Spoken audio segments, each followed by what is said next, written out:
All my life, I worked as a nanny. I cared for hundreds of children, gave my heart, and received so much love and respect in return. But in my old age, when I began caring for my own grandson, I never imagined I'd be treated so cruelly by my own daughter-in-law. Even worse, she's plotting with a man who looks exactly like my late husband to strip away everything my family has built. I was shocked to the core. Were you shocked too? Stay with me in today's story. Tell me in the comments where you're watching from, and don't forget to like, share, and subscribe to support my channel. During dinner, the air was so tense that even the clinking of cutlery felt loud. Addison sat across from me, her red lipstick perfectly applied, camera phone propped up against a salt shaker, streaming to her hundreds of followers while pretending everything was fine. Upstairs, my grandson lay with a fever, his small cough echoing down the stairs. The scent of roasted chicken mixed with the faint chemical smell of Addison's beauty products. I tried to stay calm as I always did. I simply said, "You should turn off the phone and check on him, sweetheart. He's been sick all day." My voice was gentle, but I could see her eyes narrow through the reflection on the glass cabinet. She hated being told what to do, especially by me. She set down her fork, the edge of her manicured nail clicking against the porcelain plate. "You always think you know better," she muttered loud enough for me to hear. I tried to hold her gaze, but her expression had turned into something sharp, almost gleeful. I could see Carson shifting uncomfortably beside her cheeks, flushed with wine. The silence grew heavier until Addison suddenly stood up, grabbed the old phone sitting on the table, and flung it toward me with a force that made my heart jump. The phone struck my cheekbone. A sharp sting spread across my face as my glasses flew off and hit the tile. For a second, I couldn't even breathe. The world blurred the light, the sound of her heels, the stunned gasp that came from Carson. He rose halfway from his chair, then froze, muttering, "Don't fight in front of the kid." He reached for his wineglass instead, his hand trembling slightly. Addison was breathing fast, her chest heaving, eyes wide like she had surprised even herself. The phone, her old one, lay cracked on the floor near my feet. A strange silence fell over the table, interrupted only by the sound of the feverish child coughing upstairs. I bent down slowly, picked up my glasses, and placed them back on my face. My cheek was already swelling, but I said nothing. Inside, I felt something shift, not just pain, but clarity. The moment her phone hit me, I realized this was no longer just a matter of temper or disrespect. Something darker was living beneath her perfect smile. Carson sat there in silence, the rim of his wineglass still pressed against his lips. The smell of alcohol mixed with the faint scent of garlic and burnt butter drifting from the stove. His eyes were unfocused, fixed somewhere beyond the table, as if he were staring into a past that no longer belonged to him. He didn't say a word when the phone hit my face earlier. Not even a flinch. I could tell he was deep enough in the haze of cheap whiskey that guilt hadn't reached him yet. Carson used to be a mechanical engineer, a man who could fix anything with a steady hand and quiet confidence. I remember the way his eyes used to light up when he showed me blueprints, how proud I felt watching him build something from nothing. But after his company went bankrupt, something in him collapsed too. He started sleeping late, avoiding calls, living off the rent money from the house I once cleaned for other people's children. He'd say it was temporary. It wasn't. When he met Addison, he told me she brought color back into his life. I had wanted to believe that. She was glamorous, ambitious, always posting about career stress and brand deadlines. Carson believed every word, said she was just under pressure, said people online didn't understand how hard she worked. He'd look at me with weary eyes and murmur, "She just needs time, Mom." But I saw the truth. Addison didn't need time. She needed control. Now, sitting across from me, he couldn't even look at me. The light from the old chandelier cast a pale circle over his face, revealing the tired lines and unshaven stubble. His shoulders slumped, his hands trembling slightly. I wanted to reach across the table, touch his hand, remind him of who he was. But the distance between us was more than just the table. It was the silence of years, the weight of denial. I thought about the years I spent as a nanny scrubbing floors and folding other people's laundry just to keep him fed and educated. My palms had grown rough, the skin cracked from bleach and soap, but I never complained. Every bruise, every sleepless night was worth it, I used to think, because it would give my son a better life. Yet here he was, avoiding my eyes, choosing his wife's comfort over his mother's dignity. In that dim light, I saw him clearly for the first time. Not the boy I raised, but a hollow version of a man, emptied by guilt, soaked in fear. A man who once promised to protect his family, but had become too afraid to protect even himself. The phone lay shattered on the tile its screen, a spider web of cracks, catching the kitchen light. No one moved. Addison was still breathing heavily. Her chin lifted in defiance, her lipstick perfect, even after the outburst. I bent down slowly, my joints aching, and picked up the broken phone. My fingers brushed over the glass, wiping away a smear of sauce, a drop of something that might have been my own blood.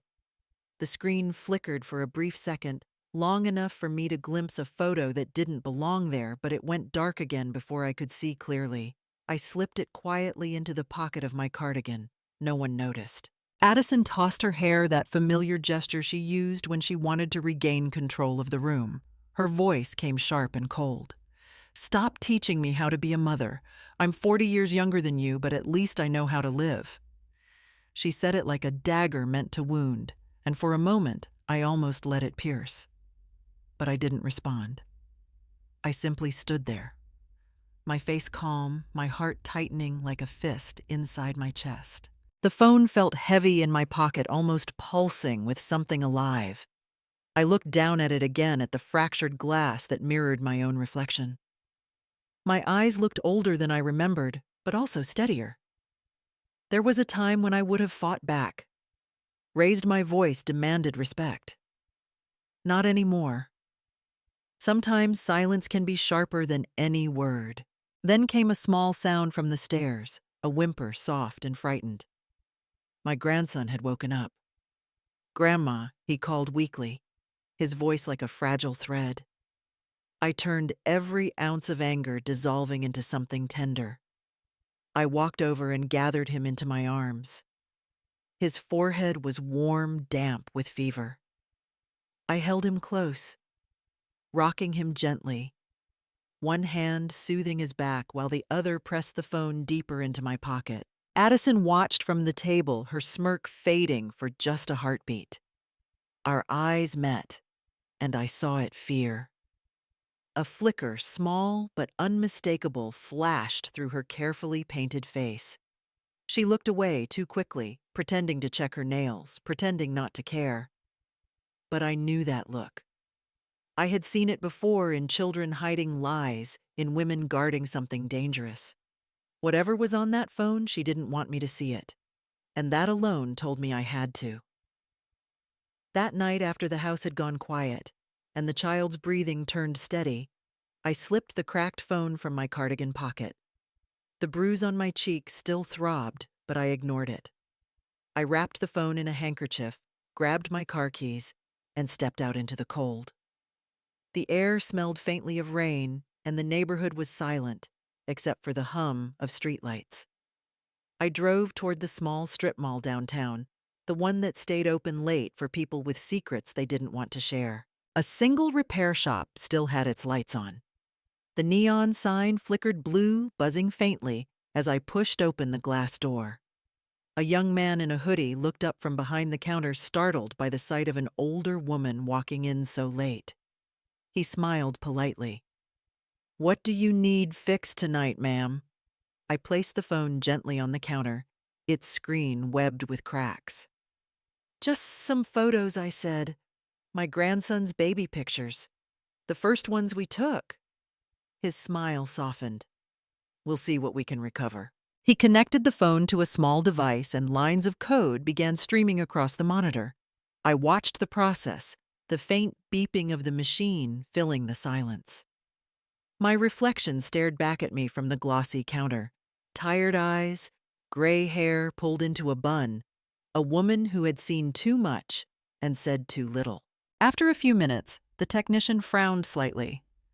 "There are thousands of files here," he said, scrolling through the list. "Photos, videos, messages, voice recordings. You want me to copy everything or just the baby pictures?" I hesitated. "Everything," I said quietly.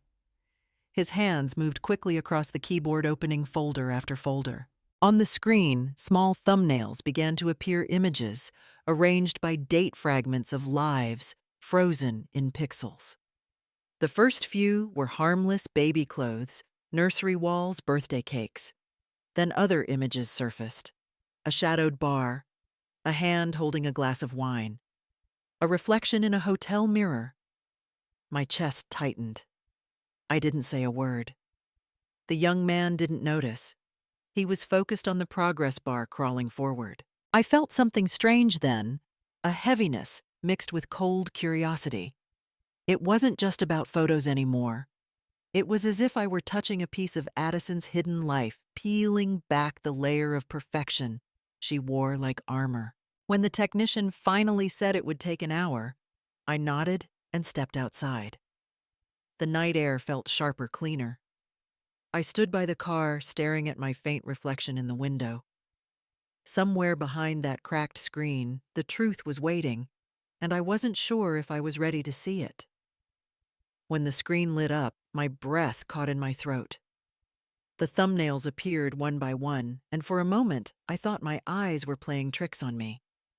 The first photo showed Addison in a white dress, her arms wrapped around a man's neck. He was smiling my husband's smile, Roman's smile. The same crooked curve, the same faint scar at his wrist, the same gentle tilt of his head I used to touch before he fell asleep 7 years ago. My chest tightened so suddenly that I gripped the counter to steady myself. The young technician looked at me concerned, but I managed to wave him off. "I just need a moment," I whispered. The next few photos loaded slowly like drops of poison. Addison and Roman, no. A man who looked exactly like him, sitting at a bar, his hand brushing her hair. Another of her kissing him, both, laughing, her silk robe slipping from her shoulder. The timestamp at the corner of the screen read 2 years ago. My heart skipped a beat. 2 years ago. That was 5 years after Roman's funeral. I stared at the screen, frozen, the images blurring as tears welled in my eyes. My mind raced through impossible explanations. Was it an old photo edited to look new? A cruel joke? A hallucination caused by exhaustion? But the details were too precise. The scar from his childhood accident, the same wedding ring on his finger, even the tiny mole under his left eye. Every inch of him was Roman. I could feel the walls closing in. The shop's light felt too bright, the air too thin. My pulse pounded in my ears as I reached for the phone, but my hand trembled. It slipped from my grip and clattered onto the counter. The young man startled, asking if I was all right. I nodded numbly, unable to form words. My mouth was dry, my throat tight. How could a man who had been buried for 7 years appear in photos dated just 2 years ago? The question looped in my head like a haunting melody. I forced myself to breathe, to look again, to make sure it was real. Each new image twisted the knife deeper, Addison in his arms. Addison smiling at the camera. Addison whispering into his ear. The young technician spoke again, but I barely heard him. All I could hear was the pounding of my heart and the echo of that impossible question. My husband was dead. I had buried him myself. And yet, there he was alive, smiling, holding the woman who had just thrown a phone at my face. I was never a rich woman, but I had earned enough to stand on my own. My name is Avery Wells. For more than 30 years, I worked as a nanny caring for children who belonged to families with more money than warmth. I watched them grow some kind and humble others spoiled and distant. I learned that a house could look perfect from the outside and still be built on lies. When I finally retired, I promised myself one thing, that my old age would be mine peaceful and independent, free from anyone's control. Now I live in a small house on the edge of Charleston, the same house Roman and I built together after decades of saving. The walls still carry his touch, the oak shelves he carved, the paint he chose for the front porch. It's modest, but it's mine. I rent out the second property we bought years ago, a small one-story home nearby. Between that and my pension, I live comfortably enough. No luxury, but no debt either. And that to me is freedom. Addison never liked that. She once told Carson that women my age should learn to let go and rely on their children. But I've never wanted to be a burden. Dependence is a slow kind of death, one I refuse to experience. So I keep my own accounts, manage my own repairs, and take care of my garden filled with lavender and rosemary. The neighborhood is quiet, lined with old oak trees that whisper when the wind passes through. Every morning, I walk the same path Roman and I used to take, and in the evenings, I sit by the kitchen window with a cup of tea, writing in my old notebook. It's a habit left from my working days to observe, to record. Back then, I used to jot down what the children said, what the parents did, small details that helped me understand the families I worked for. Now it's just a private ritual, a way to keep my mind sharp. But over time, those notes became more than memories. They became records, quiet, factual, and honest. I wrote down when Addison came home late, when Carson seemed withdrawn, when the arguments grew sharper. I didn't know why I kept doing it. Maybe part of me sensed that something was building beneath the surface, something waiting to explode, and I was right. One day, those pages, every line I wrote with quiet hands, would become more than just thoughts of an old woman. They would become proof. Addison Blake was the kind of woman people stopped to stare at, tall, flawless, and always camera-ready. To the world, she was a fashion model living the dream, designer handbags, luxury skincare routines, glittering dinner parties. Her social media was full of champagne flutes, sunset vacations, and rehearsed laughter. But behind that glossy screen, her credit cards were maxed out. Her sponsorship deals were crumbling, and her confidence was hanging by a thread. Every post was a performance. Every smile a mask hiding the exhaustion of debt and the fear of being forgotten. At home, Addison was a different person. She barely lifted a finger when it came to her son. I was the one who fed him, changed him, sang him to sleep. I didn't mind at first. I had raised children my entire life, and caring for one more felt natural. But over time I realized Addison wasn't grateful. She was entitled. She would sleep late, leave makeup scattered across the counter, and spend nights out at rooftop parties while I sat in the dim nursery holding the baby through his fever. To her friends, she joked that she was trapped in a boring family life. I once overheard her on a call saying, "I live with my husband and his mom, but honestly, it feels like having an old maid in the house." The words stung, but I said nothing. I learned long ago that silence often tells you more than argument ever will. Addison liked control. Every night before bed, she would lock the refrigerator, claiming it was to keep the child from sneaking snacks. But I knew better.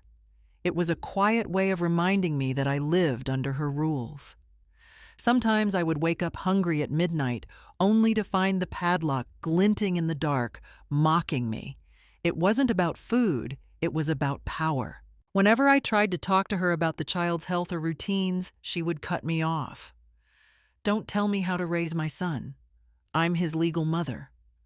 Once she even threatened to sue me for invading her child's privacy because I had taken a photo of him to send to Carson. The irony was almost cruel. She could share his face with thousands of strangers online, but I wasn't allowed to take one picture for his father. Sometimes I looked at her and wondered what had hollowed her out so completely. The pressure to stay beautiful, the fear of losing followers, or simply the absence of love. Whatever it was, it had turned her into someone who needed to dominate others just to feel alive. And I foolishly had become her easiest target. Carson used to have the kind of hands that built things steady, sure, capable. When he was a mechanical engineer, he could fix anything from a broken lock to an entire generator.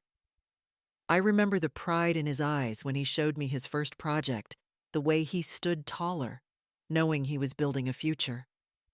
But when Roman died, that spark inside him dimmed.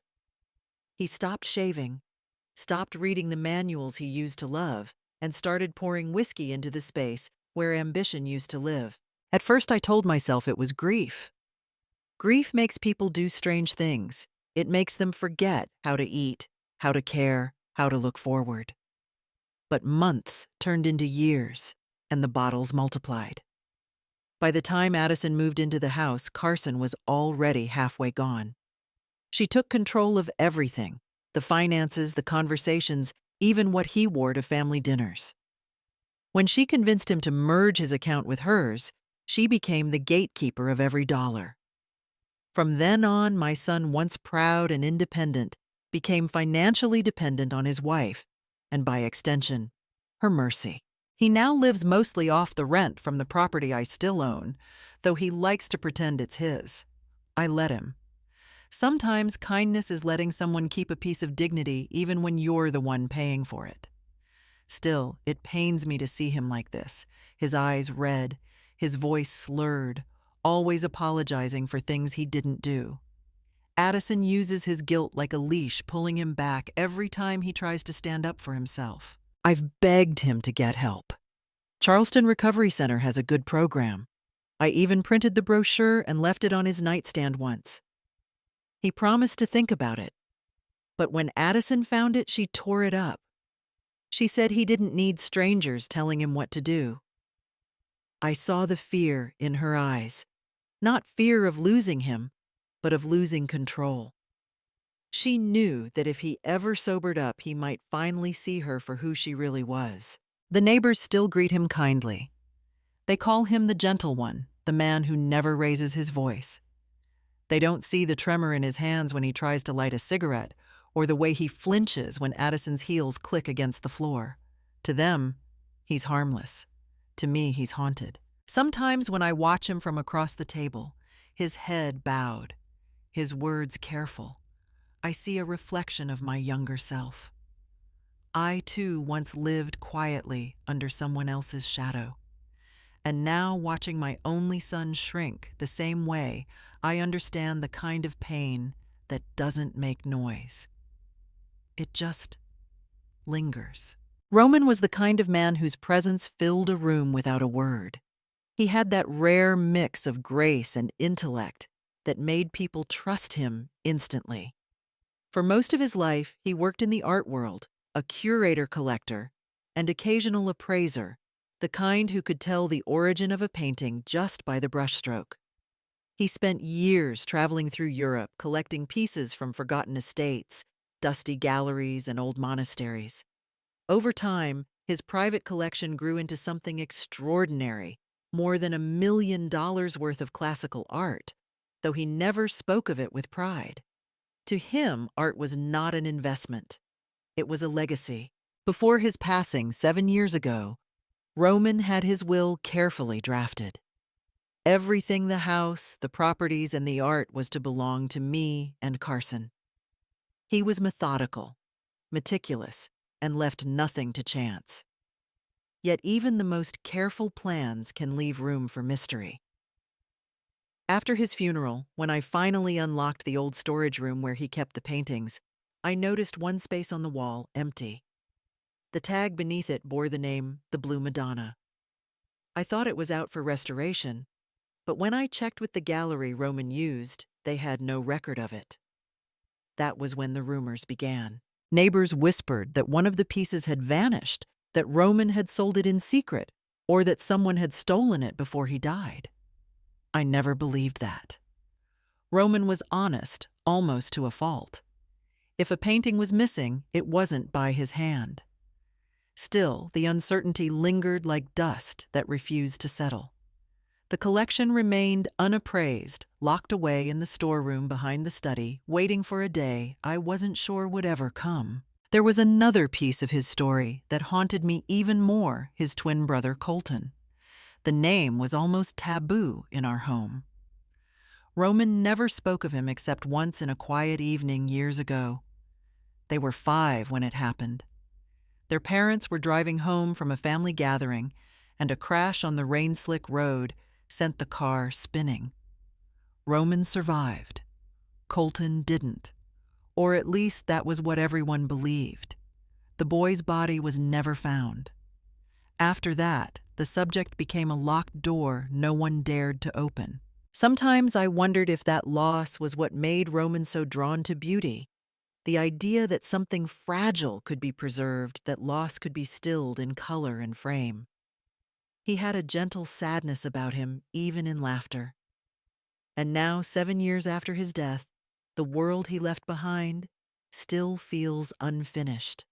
A missing painting, an unanswered story, and a brother who might have never truly disappeared. Since the day Roman died, silence had become my closest companion. The house once filled with his music and laughter now echoed only the ticking of the old clock he loved to fix. Every morning I brewed a cup of tea just the way he liked it, strong, no sugar, and set it beside his framed photo on the kitchen counter. I would talk to him while the steam curled in the morning light, telling him about the hydrangeas blooming again or how our grandson had started saying new words. It was foolish, maybe, but it made me feel like he was still here listening the way he always did, with quiet patience and soft eyes. The boy was my reason to keep breathing. Every time he called me Nana Avery, his little voice broke through the walls I had built around my grief. That name anchored me, reminded me that love could still exist even after everything else was gone. I told myself that as long as he needed me, I would stay strong. That was enough. For years, I believed losing Roman was the greatest tragedy of my life. I thought no wound could cut deeper than watching the man I loved lowered into the ground. I was wrong. Because the night Addison threw that phone, I had no idea that what lay inside it would shatter me more completely than death ever did. I had once tried to love Addison truly. I saw her not as an enemy, but as a young woman lost in her own insecurities. I forgave her sharp words, her carelessness, even her cruelty, because I told myself she was family. I had defended her in front of neighbors, soothed Carson when he doubted her, and held the baby when she couldn't be bothered to. I told myself that compassion was strength. I see now that sometimes compassion can blind you. That night when the phone hit my cheek, I still thought it was just another argument, another storm that would pass.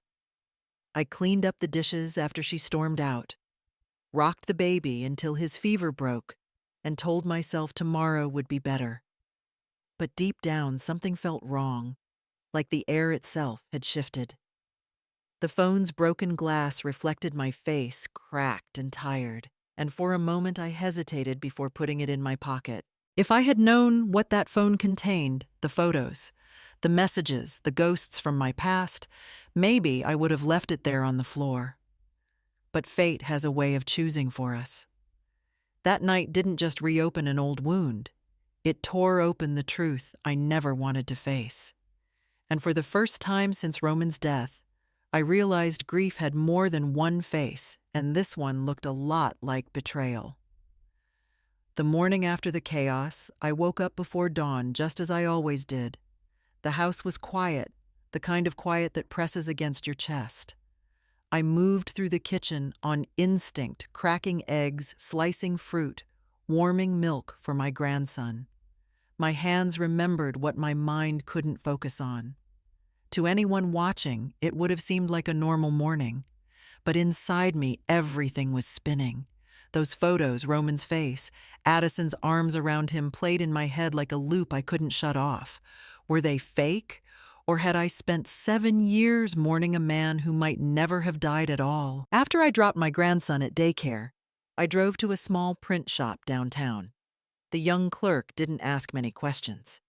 I handed him the flash drive I had copied from the phone and said I needed a few photos printed for a family album. My voice sounded calm, almost steady. But as the printer hummed and the images slid out one by one, I felt my pulse quicken. I took one of the photos, the one with Roman's hand resting on Addison's shoulder, and asked him to enlarge it. He did. And when I saw the man's face up close, the world tilted. The scar on his wrist, the same dimple near his left cheek. Even the watch, Roman's old Hamilton, the one I buried him with. I gripped the edge of the counter to steady myself. Driving home, I told myself there had to be an explanation. Maybe it was a look-alike. Maybe it was an elaborate manipulation, a cruel trick. But deep down, I felt the old instinct I had honed over decades of watching families hide their secrets, the stillness before the storm. Over the next few days, I watched Addison carefully. She seemed restless, always on her phone, stepping outside to whisper into it. Once, I caught the faint trace of a man's cologne in the living room, a scent that didn't belong to Carson. She'd smile sweetly when I walked in, pretending nothing was wrong, but I could see the tension in her jaw, the way her eyes darted toward her purse, where she kept her new phone. I began keeping a small notebook again, jotting down times, dates, the names she mentioned under her breath. I told no one. In America, I've learned that silence can be a form of defense. When property and inheritance are involved, whoever moves first with paperwork usually wins at least for a while. And Addison was clever enough to know that. So I stayed quiet, calm, deliberate. I kept cooking, smiling, pretending not to see the cracks forming around her perfect life. But inside, I was preparing. Because if those pictures were real, then my husband wasn't the only one who had been buried alive. Part of me had been too. Addison's behavior began to change quietly at first, like the slow shift of light before a storm. She started leaving the house more often, packing small suitcases and disappearing for days. She told Carson she had modeling shoots out of town, brand work, photo sessions, sponsorships, words meant to sound professional, but hollowed out from overuse. I wanted to believe her for Carson's sake. But something in her tone was wrong. There was no excitement, no exhaustion, none of the energy she used to fake for the camera. Just a cold efficiency, like someone performing a role they no longer cared about. When she packed, I noticed the details. She didn't bring the usual clothes, makeup kits, or accessories models carried. Instead, her bag was filled with jewelry cases, a sleek laptop, and a single silk robe carefully folded. I told myself not to jump to conclusions, but my instincts were sharp from years of watching families unravel behind polite smiles. Something about her trips didn't feel like work. She took strange calls, too. Late at night, I would pass her door and hear her whispering, her voice lowered almost to a hiss. Sometimes she'd slip out onto the porch, pacing barefoot, clutching her phone to her chest. I caught fragments, a man's laugh, the sound of her saying, "Not here," and then silence. The next morning, she'd act as if nothing had happened, humming while she made coffee, pretending to scroll through emails. One night, around midnight, I heard the garage door creak open. Through the window, I saw her backing the car out, headlights dimmed. I stepped aside and watched as she drove away, the red taillights vanishing down the street. She'd said earlier she had a campaign deadline to meet, but something in me couldn't let it go. I took Carson's iPad from the counter. He always left the Find My app open for his own forgetfulness, and I checked her location. The little blue dot wasn't in downtown Charleston where she claimed to be. It was miles away near the industrial district on the outskirts, the same area where Roman used to rent a storage unit. My breath caught. That storage complex had been closed for years, ever since his death. I hadn't been there since the day I locked the door myself. So what was she doing there alone in the middle of the night? When she returned hours later, her perfume filled the hallway, heavy and sharp. She smiled at me, as if she hadn't been gone at all. I smiled back, pretending not to notice the faint trace of paint on her hands and the small keychain she slipped into her purse, one that looked eerily like the set Roman used to keep for the old warehouse. It was a Thursday afternoon when the letter came, plain envelope, official seal. At first, I thought it was another routine notice about property tax, but the words inside made my hands tremble. Notification of updated ownership for property, number 184 Pine Ridge. My heart stopped when I saw the second name printed beneath mine, Addison Blake Wells. The rental house. My house. The one Roman and I bought decades ago with every dollar we'd saved. For a long moment, I just sat there at the kitchen table staring at the paper as if reading it again might change the words. Then I called Carson. His voice was thick and lazy, that familiar slur that told me he'd been drinking again. I asked him quietly what this meant. He sighed as if I were overreacting. Addison said it's just a tax thing, Mom. Something about property paperwork. She said it's to make things simpler for us. Simpler. That word burned in my chest. I had lived long enough to know that nothing was ever simpler when lawyers got involved. I tried to explain carefully that joint ownership in this country didn't just mean shared management. It meant equal control. And in the event that one owner passed away, the other automatically inherited full rights. In other words, Addison could sell the house the day I died without Carson lifting a finger. But Carson just mumbled, "You're worrying too much," and hung up. I sat there for a long time after the call, listening to the sound of the clock ticking above the stove. Then I took my coat, locked the door, and drove straight to the bank. The manager, an older man who'd known me for years, greeted me with his usual polite smile. When I asked to review the escrow account linked to the rental property, his smile faded. "Mrs. Wells, I'm afraid your contact information was recently updated. All statements are now sent electronically to the address on file." He paused, glancing at the screen, to Addison. Wells@gmail. The room seemed to tilt for a moment. My name was still on the account, but my control over it had quietly vanished. I felt an icy calm wash over me. Addison wasn't just manipulative, she was strategic. Every move she made was deliberate, disguised as convenience. She'd wrapped Carson in guilt and dependence until he couldn't tell right from wrong. And now she was coming for what little I had left. When I walked out of the bank, the air felt sharper, the sun too bright. I folded the letter back into my purse, but its weight pressed heavier than anything I'd ever carried. Somewhere between the fine print and the forged signatures, I could feel the walls closing in. And for the first time, I understood this wasn't just a family conflict anymore.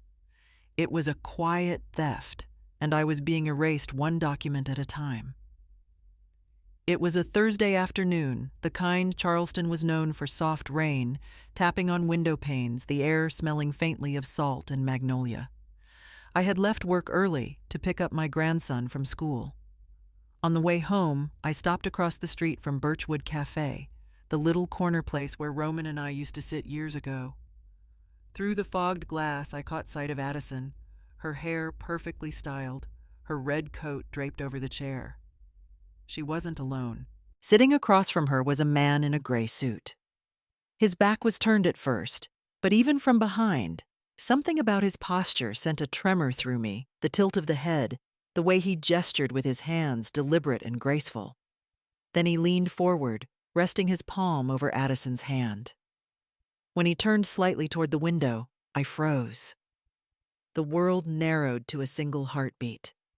That profile, sharp jawline, gentle smile, it was Roman. Or someone who looked so much like him it made my stomach twist. The coffee cup slipped from my hand, spilling across the car seat.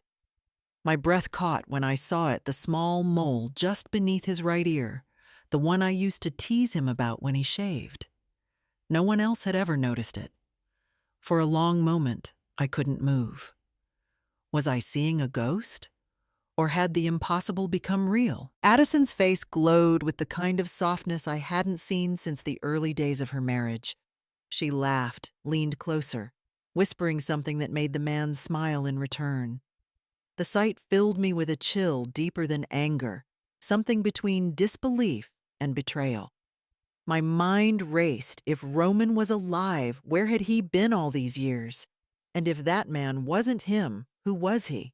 And why did Addison know him? Minutes later, Addison stood, adjusted her coat, and left the cafe. She crossed the street to her car, glancing briefly at her reflection in the window, but never noticing me. The man lingered for a moment, sipping the last of his coffee before rising and heading down the street. I watched him turn at the intersection, the one that led to the old warehouse district. My chest tightened. That was the same direction as the storage unit where Roman's art collection had once been kept, a place I hadn't visited in 7 years.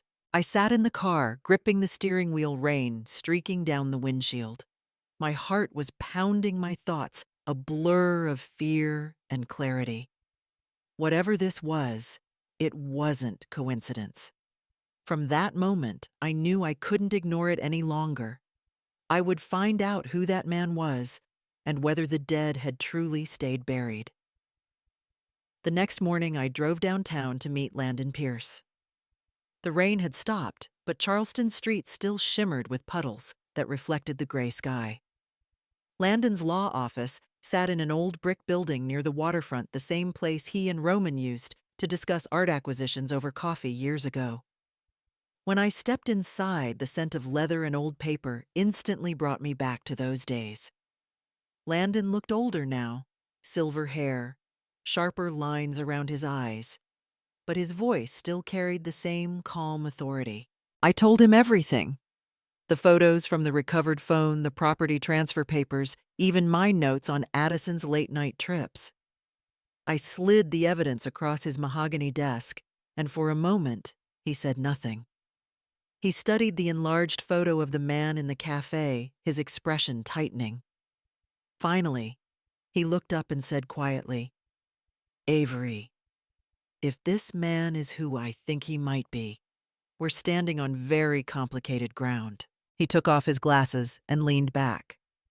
If the man in those photos is Colton Roman's twin brother, the law allows him to request a DNA test to establish kinship. But that only applies if his identity can be legally verified first. Without solid proof, you'd risk being accused of defamation or invasion of privacy. His words sank in. The idea that Colton, the brother Roman lost as a child, might still be alive and working with Addison made my stomach twist. "So what do I do?" I asked. Landon folded his hands. "You need evidence before you act. Hire a private investigator, someone who can track him quietly, confirm who he really is, and find out what his connection to Addison might be. Once you have that, we can move forward with legal protection over the art collection and the estate." I nodded slowly. After years of enduring insults and manipulation in silence, I finally felt a sense of direction. Before leaving, Landon placed a business card in my hand. "Jacob Monroe," he said. "He's discreet, reliable, and has worked on inheritance fraud cases before." The next morning, I met Jacob, a tall man with a patient, measured demeanor. He listened carefully as I explained the situation, then promised to start surveillance immediately. Within days, he reported that Addison and the mystery man had met again, this time at a marina just outside town. And then came the name that froze my blood, Colton Wells, Roman's lost twin. The brother everyone believed had died in that accident decades ago. But he hadn't died. He had come back, and not for family or forgiveness, but for what he believed was his share of the inheritance Roman left behind. When Jacob handed me the report, I didn't expect my hands to shake the way they did.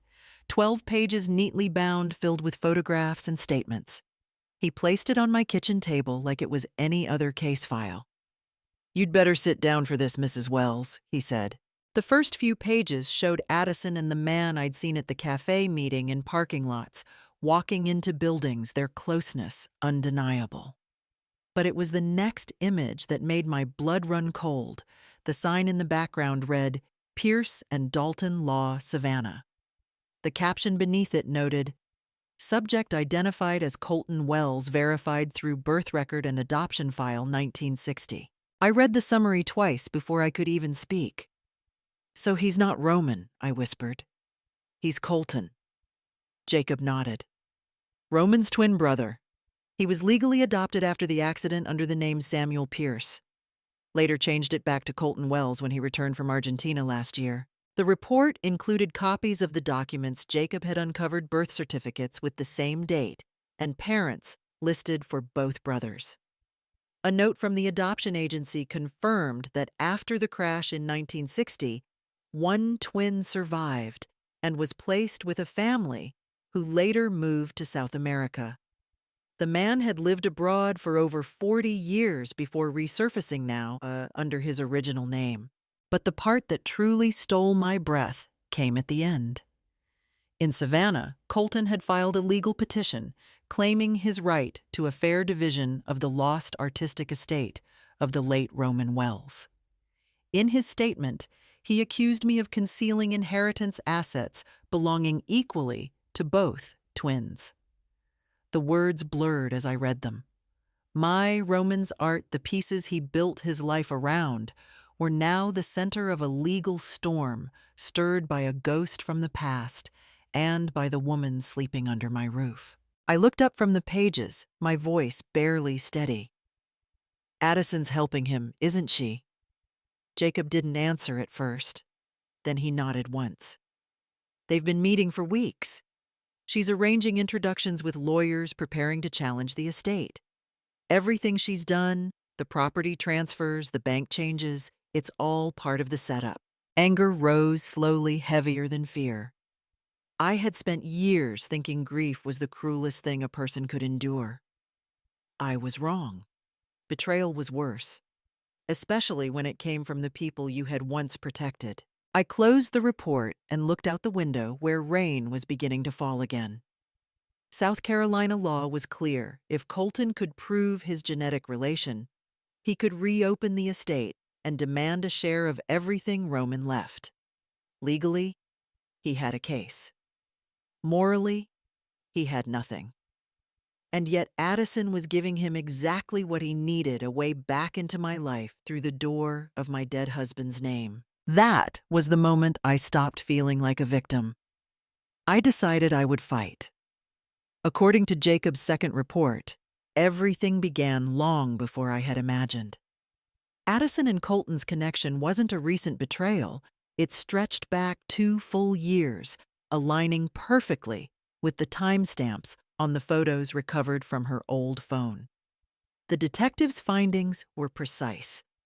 Travel records, credit card statements, and geolocation data pulled from Addison's iCloud account showed their movements overlapped in Miami, Las Vegas, and Boston. Each of those trips coincided with the so-called modeling assignments she'd bragged about online. She hadn't been working. She'd been with him. Jacob handed me a printed email recovered from one of her deleted folders. I'll never forget the words. "You look so much like him, it scares me. But that's exactly why I can't stay away." The pronoun was obvious. Him meant Roman. The woman who had mocked my grief had fallen for a man wearing my husband's face. Through Jacob's investigation, the story unfolded like a crime novel. 2 years ago, Addison attended a charity art auction in New York. That night, a mysterious European collector introduced himself as C. Roman.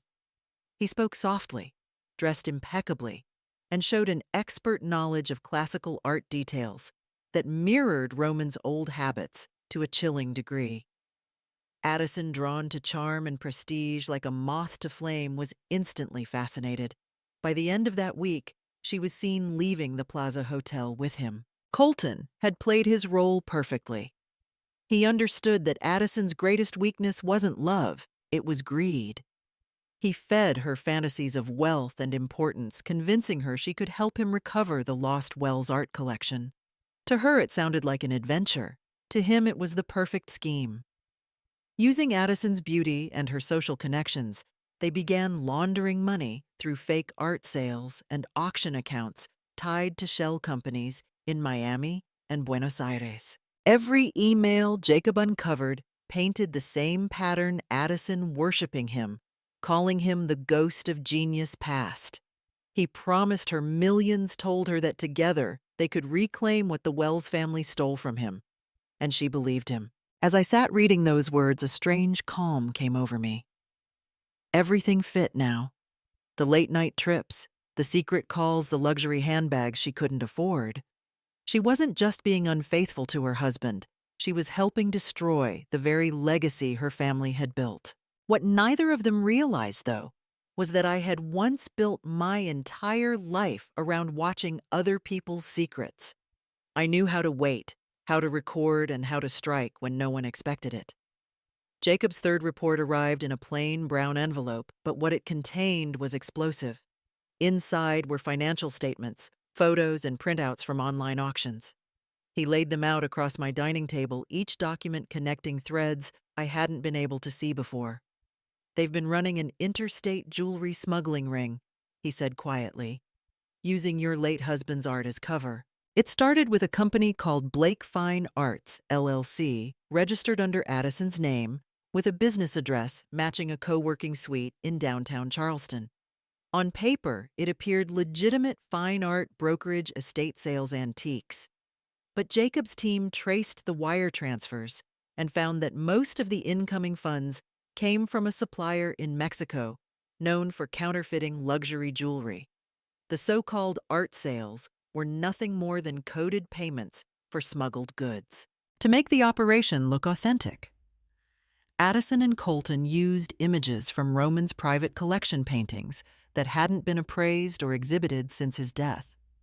They would file false invoices listing transactions like sale of Roman Wells painting, purchase of antique jewelry for resale. It was a money laundering loop disguised as an art investment exchange. Each piece of jewelry moved through 3 states before disappearing into private auctions overseas. Then came the detail that turned my blood cold. One of Roman's smaller works, Autumn at the Lake, had quietly vanished from the estate catalog 2 years earlier. The painting appeared on an online auction site and sold for only $40,000, far below its real value. Jacob traced the digital trail, the buyer's name, account number, and shipping address. The final recipient wasn't a collector or museum. It was an account registered under Colton Wells. I felt the world tilt as I read the evidence. Addison had helped him steal from the very man whose name she lived off. They weren't just betraying the family, they were desecrating Roman's legacy, turning his art into a vehicle for crime. When I met Landon the next morning, I handed him the file without a word. He flipped through the pages, his expression hardening. "This is more than fraud," he said. "It's federal. Interstate trafficking, tax evasion, and art laundering. We can use this." He began drafting a formal complaint, fraudulent misappropriation of federal estate assets, a legal motion that could freeze all of Addison's and Colton's accounts until the investigation concluded. For the first time in months, I felt something new, a quiet, fierce sense of control returning. The woman they thought was too old to fight back was about to strike.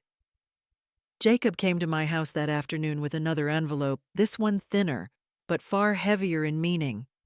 His face told me everything before he even spoke. "We found proof," he said quietly, setting the papers on my kitchen table. "Addison forged your signature to sell one of the paintings. I unfolded the first document and saw my own name written in handwriting that was almost perfect almost.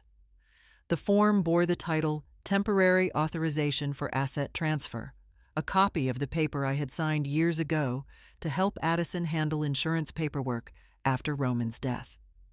She had taken that signature, scanned it, and used it to approve the sale of a painting from the collection The Orchard at Dusk. It had been quietly sold to a private buyer for $65,000. Landon confirmed it later. The transaction had been flagged by an art registry for missing provenance documents. When the investigators reached out to verify, Addison acted fast.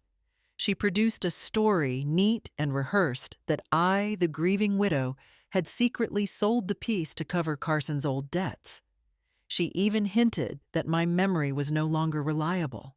But Jacob had gone deeper. From her deleted emails, he recovered a chain of messages between Addison and Colton. One of them was short, written in her usual casual tone. When she's questioned, we'll just say she's confused. No one believes a 70-year-old widow anyway. I read it 3 times, my eyes blurring with anger. I had tolerated her arrogance, her manipulation, even her disrespect. But this was different. This was cruelty dressed as strategy. Addison wasn't just stealing. She was planning to destroy my reputation, to make me the scapegoat for her crimes. I remembered the trust I had shown her the nights I'd watched her sleep, after giving birth, the meals I'd cooked when she refused to eat. Every act of kindness now felt like evidence of my own blindness. Landon said we could use the forged document as a cornerstone for the federal fraud case. The handwriting analysis and the digital timestamp on the scanned signature proved deliberate intent. But for me, the evidence wasn't just legal, it was personal. Every stroke of that fake signature felt like a knife carving away the last illusion that there was anything human left in her. That night, I sat alone in my study staring at Roman's photograph. I whispered, "She wanted to make them think I was losing my mind." Then quieter still, "Let's show her what clarity really looks like." Jacob's final report landed like a stone in my chest. Inside the folder were medical records, photographs, and witness statements, each page darker than the last. "He didn't just look like Roman," Jacob said quietly, his tone measured but heavy. "He made himself become Roman." The documents came from a private clinic in Buenos Aires. Colton had undergone 3 separate facial surgeries over the last decade: bone restructuring, nasal correction, and skin grafts, all modeled from reference photos of Roman Wells. The clinic logs even mentioned the phrase based on provided images of deceased twin brother. My stomach turned as I read it. He hadn't been blessed by resemblance. He had bought it, carved it, designed it, turning his own face into a weapon. According to the report, Colton had reinvented himself completely. He called himself the heir to my brother's soul and artistic vision. In Argentina, he began painting, copying Roman's unfinished sketches, perfecting the same brushstrokes and color tones. He used these forgeries to impress investors and build a myth around himself.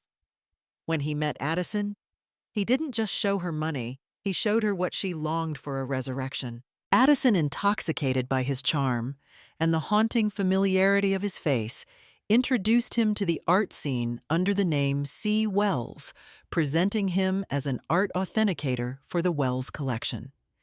Together, they attended gallery openings, charity galas, and private auctions.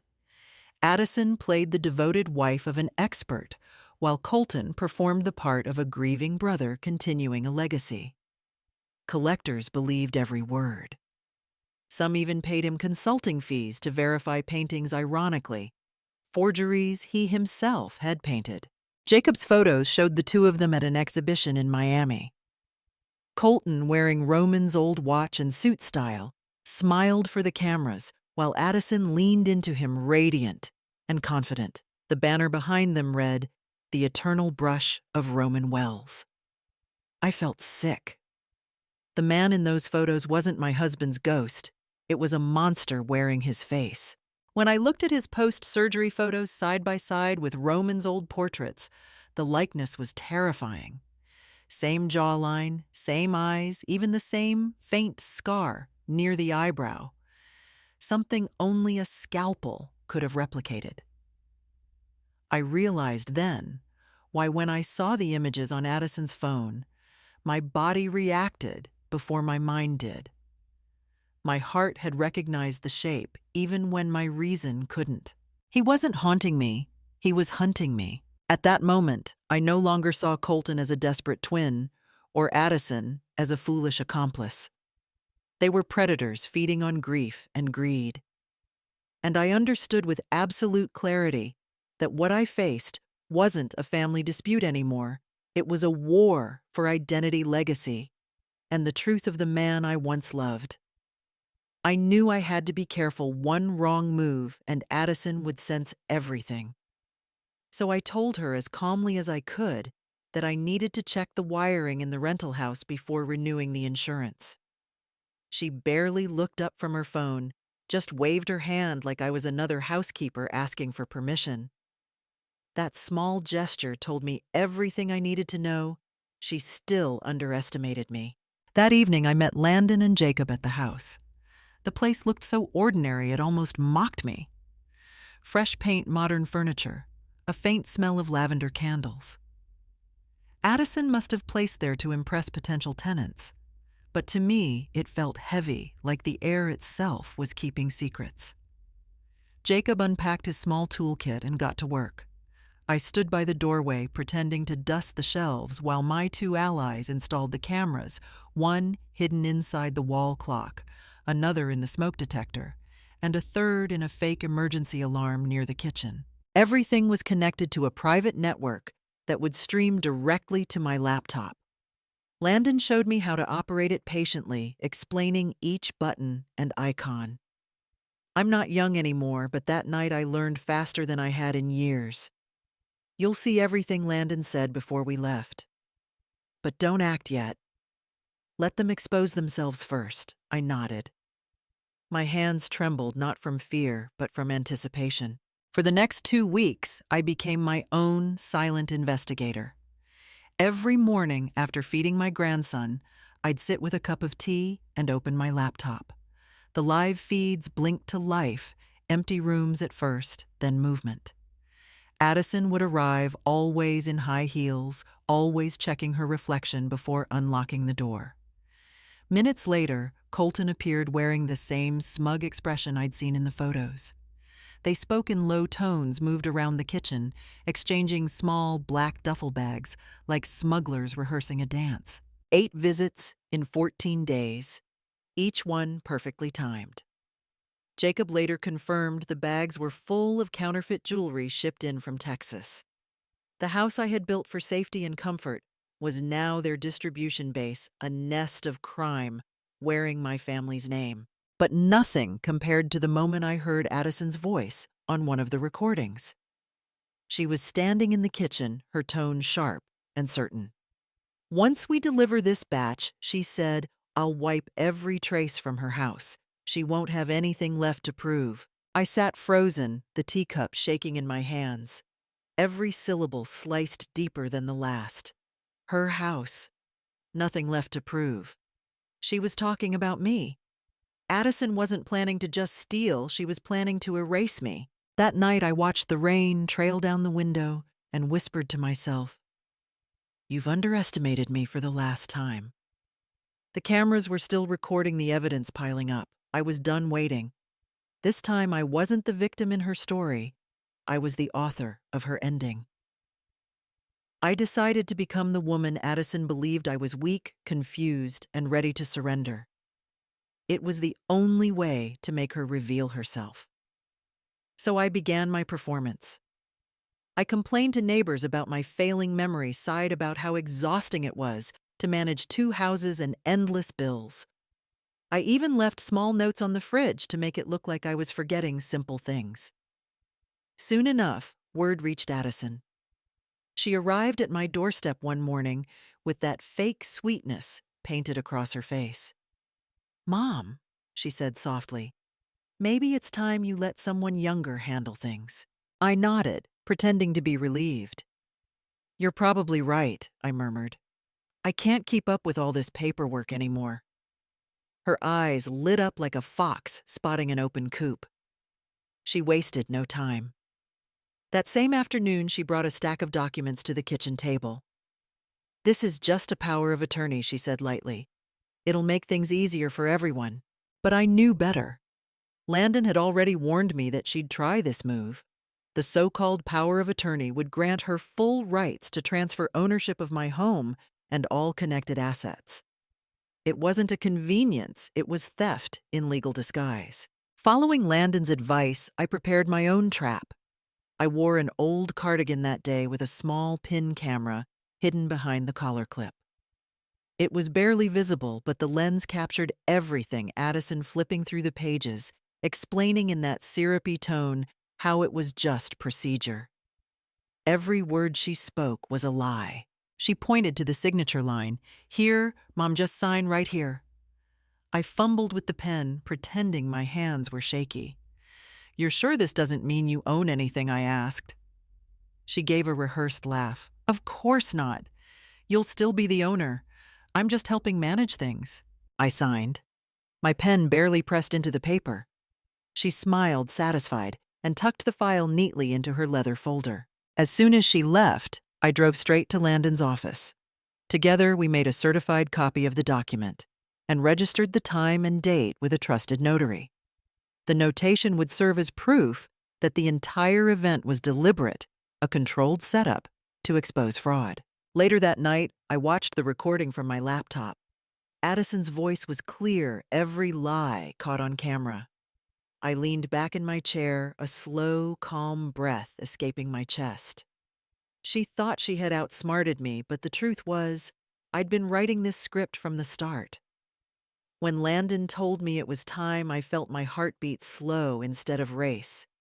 Months of quiet fear had hardened into focus.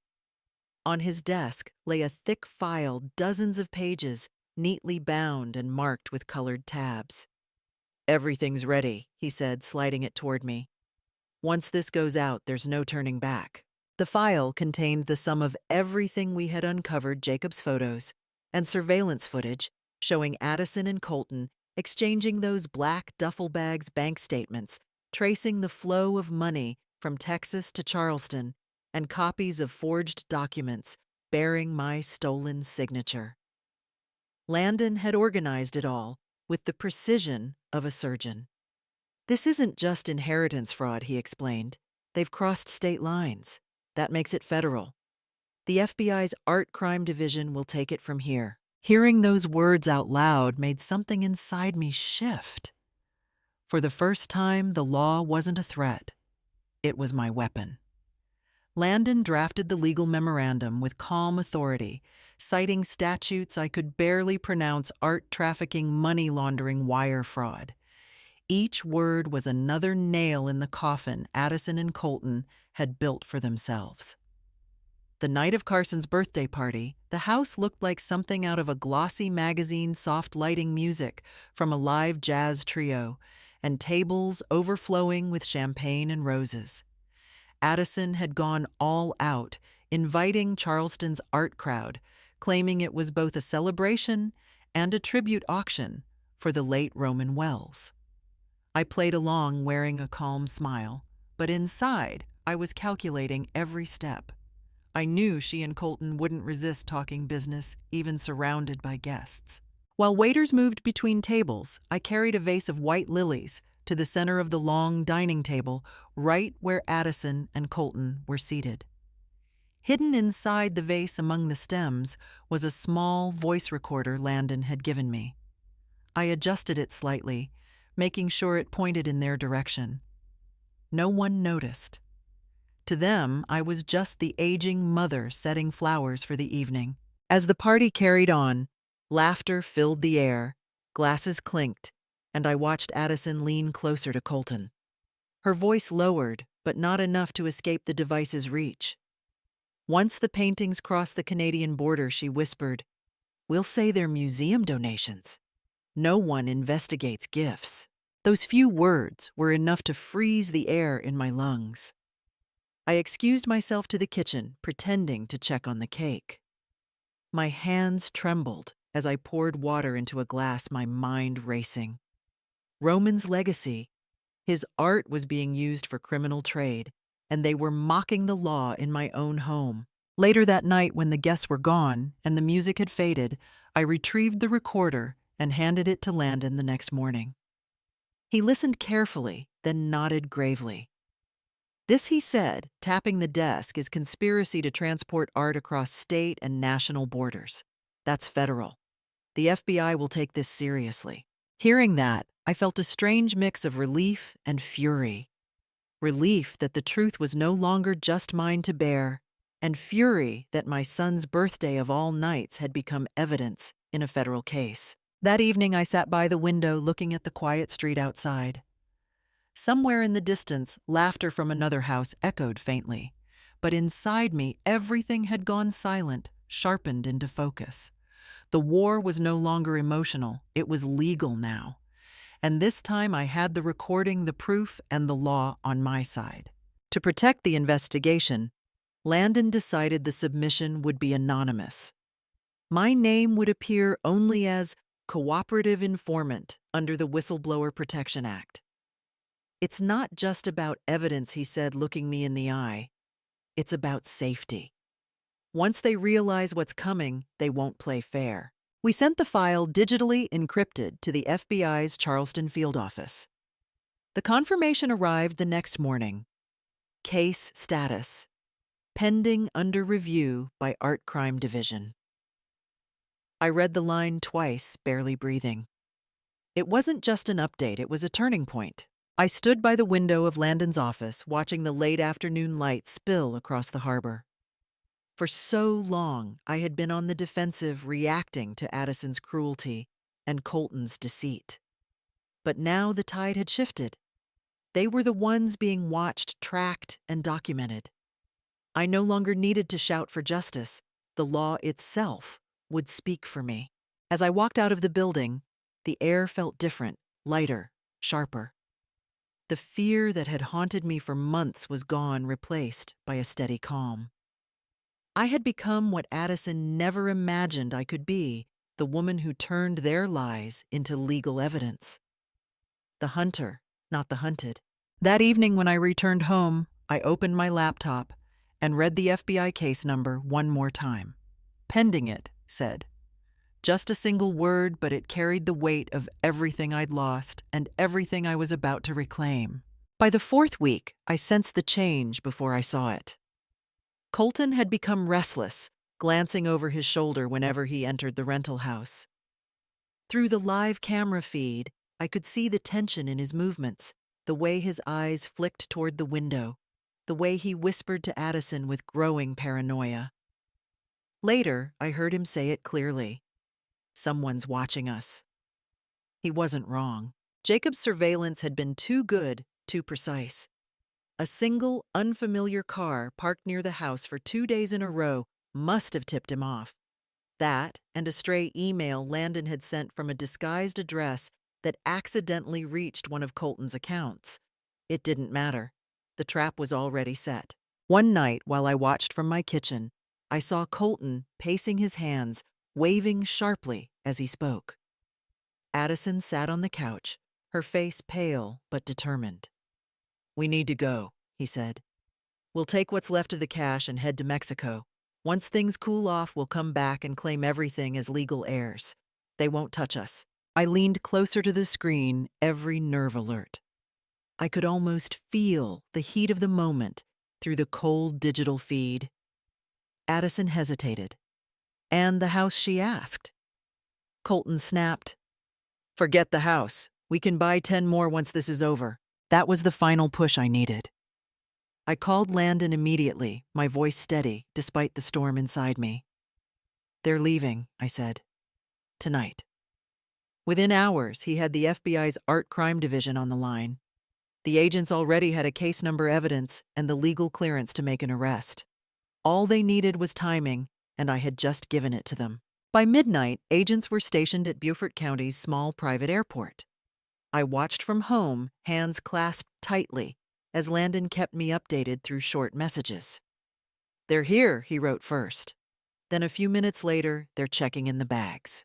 The last message came with a single word: done. Colton and Addison had been caught red-handed at the security gate, carrying 2 suitcases lined with fake diamonds, falsified customs declarations, and cash wrapped in wax paper. I sat in silence for a long while, listening to the hum of the refrigerator and the faint ticking of the clock.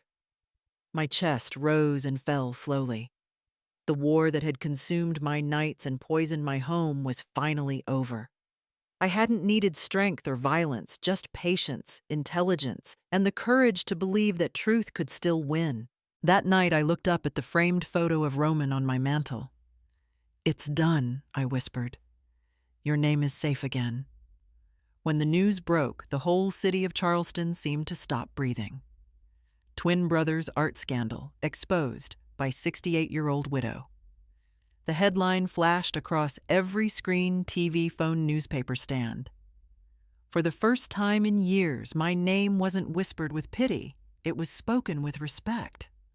But the victory didn't come without pain. The morning after the arrests, Carson showed up at my house, his face pale, his eyes hollow. He didn't speak at first. He just stood in the doorway, shoulders trembling. Then he said, barely above a whisper, "Mom, is it true?" I nodded, too tired to find words. He stumbled to the couch, pressing his hands over his face. When I told him everything, how Addison had forged documents, how Colton had used Roman's name for their crimes, how they planned to flee, he broke down completely. The sound that came from him wasn't anger, it was grief. "I let her ruin us," he sobbed. "I let her use Dad's name. I let her use you." I sat beside him, resting a hand on his shoulder. "You let her because you loved her," I said softly, "and that's not a sin. The sin was hers." For hours we sat there, surrounded by silence, broken only by his quiet crying. I could feel the years of guilt and denial finally shattering. The son I thought I had lost was sitting beside me again, broken but real. That afternoon, the reporters came. They stood outside my gate shouting questions through microphones and flashing cameras. "Mrs. Wells, did you really work with the FBI? How did you uncover the fraud?" I didn't answer any of them. I simply closed the door and drew the curtains. Justice didn't need an audience. Still, I couldn't help glancing at the headline once more: Twin brothers' art scandal exposed by 68-year-old widow. The words made me smile, not out of pride, but out of closure. It wasn't revenge that filled me. It was release. When the verdict was announced, I felt no triumph, only stillness. Addison and Colton each received 12 years in federal prison for fraud, money laundering, and interstate smuggling. The courtroom buzzed with cameras and reporters, but I barely heard them. I was watching Addison, once perfectly poised, now trembling in her orange jumpsuit. Her eyes met mine for a split second, defiant at first, then hollow. Colton sat beside her, staring straight ahead, expressionless. Justice didn't roar that day, it whispered. Weeks later, I received a letter postmarked from the Charleston Recovery Center. The handwriting was shaky, but familiar. "Mom, I'm sorry. I should have listened. I'm getting clean now for real this time. I hope someday I can be the kind of person Dad would have been proud of and the son you deserved." I read it twice, then pressed it against my heart. Carson's road to redemption would be long, but for the first time it was his own choice. Not long after, the court officially restored my ownership of Roman's entire art collection. The judge called it a case study in courage and cooperation. Landon stood beside me as I signed the last set of documents, his hand warm on my shoulder. "You didn't just save your husband's legacy," he said, "you saved yourself." I smiled faintly. "No," I replied. "I just stopped letting them rewrite my story." With the legal battles behind me, I turned to something that felt like peace. The old rental house, the same one Addison and Colton used for their crimes, was stripped clean, repainted, and reborn. I turned it into a small childcare center, a safe place for single mothers and working families. I named it Wells's Nest. The name made me smile every time I saw the sign on the front gate. Inside, the walls were filled with color and laughter. Children's drawings replaced the cold shadows that once lingered there. Above the playroom doorway, I hung a framed photograph of my grandson, smiling wide under the spring sun. Beneath it, a small plaque read, "Strength comes from a mother who keeps standing even when the world turns away." Every morning when I walk through that doorway, I run my hand along the frame. The paint is warm beneath my fingers alive. I think of Roman of Carson, of the quiet nights when I thought I'd lost everything. And I realize now, loss isn't the opposite of love. It's the proof that love was real. The morning was quiet, the kind of peace I hadn't felt in years. Sunlight filtered gently through the magnolia trees, painting golden patterns on the grass. My grandson's laughter echoed beside me as he chased butterflies across the garden. I sat on the wooden bench with my old journal on my lap, the scent of blooming jasmine floating in the air. The world at last felt still again. I opened a fresh page and began to write slowly, letting each word come from someplace deep and calm inside me. I used to think revenge was about punishing the wicked, I wrote. But now I know it's about reclaiming your dignity. The ink bled softly into the page, and I felt tears prick at the corners of my eyes. Not from sadness, but from release. The phone rang. I smiled before I even answered, recognizing the number. "Hi, Mom," Carson said, his voice steady and warm. "I just wanted you to know. Today marks 100 days sober." For a moment, I couldn't speak. My throat tightened, and I could only whisper, "I'm proud of you, son." "I couldn't have done it without you," he said quietly. "You already did," I replied. After the call, I leaned back and gazed toward the window of the old house. Roman's photograph hung there framed in morning light. His smile seemed to meet mine, calm and knowing. "Justice doesn't need to be loud," I murmured. "It only needs someone brave enough to claim it." My grandson ran up, tugging at my hand. "Nana, look! A butterfly landed on your book," he giggled. I watched the tiny creature rest for a heartbeat before fluttering away into the sky. It felt like a sign, fragile, but free. As I closed my journal, a soft wind swept across the garden, carrying the faint scent of lavender and the promise of new beginnings. For the first time in a long time, I didn't feel like the woman who had lost everything. I felt like the woman who had survived, who had rebuilt, and who had turned her pain into purpose. Somewhere deep down, I knew this wasn't just my story. It belonged to every woman who had been silenced, doubted, or betrayed, and who found the courage to rise again. If you've ever been betrayed by your daughter-in-law or a loved one, don't stay silent. Share your story. The power of truth will always prevail.